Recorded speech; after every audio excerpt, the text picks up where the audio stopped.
สบายดีเมื่อนี้ อากาศดีฝนตกหน่อยหนึ่งมาเก็บพร้อมนั่งกินรถไฟ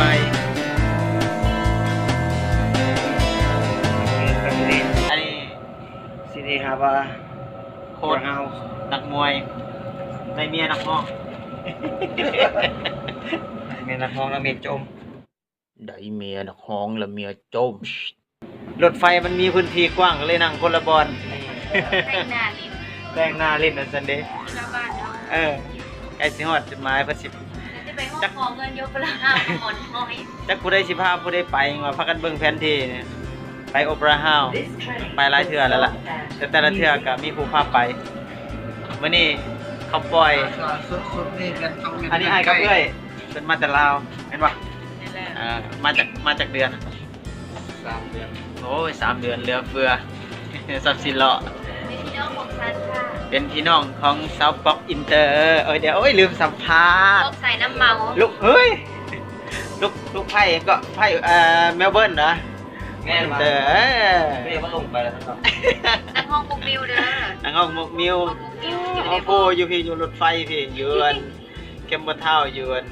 ซิดนีย์พี่นะ ญี่ปุ่นเป็นนักห้อง อยู่พี่ก็เป็น ยูพี่มาเป็นเนี่ย นักห้องคือกัน นักท่องเที่ยวมาเป็นนักท่องเที่ยว อยู่พี่ก็นักห้องกันห้องครัวกินข้าวครัวบ่มากินผู้เดียว นี่เป็นแม่บ้าน อยู่เป็น โอ้ แม่บ้า ตาน ยพันกันจังเลยกับอาชีพกันน่ะ อ๋อคือกันเอา เราก็ได้ แต่ข่อยเด้สันอยู่พุ่นกระจับไม้มันอยู่พี่จับอะไรนั่นบ่วงกับจับตะลิวแต่งกินแต่เช้าให้เด็กน้อยอยู่เฮือนจะหน่อยสิมีผู้ที่3เอ้ยยังก็เพลงสวรรค์เพลงสวรรค์แล้วก็อ้ายไอ้สีนวลซื้อมวนๆไอ้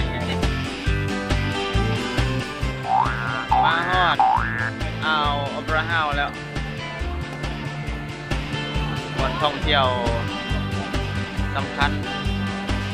ที่งามที่สุดในโลกก็ว่าได้อันนั้นเพื่อใหญ่นั่ง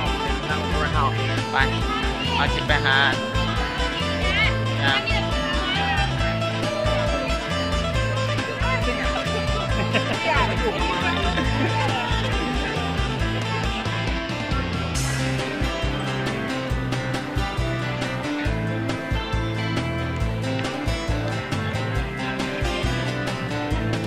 ก็ได้มาฮอดอย่างเป็นทางการซิดนีย์เดี๋ยวสิพาย่างเข้าไปอยู่ใน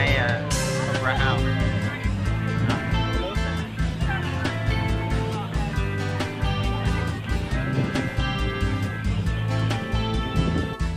ขึ้นมาฮอดโอเปร่าเฮาส์แล้ว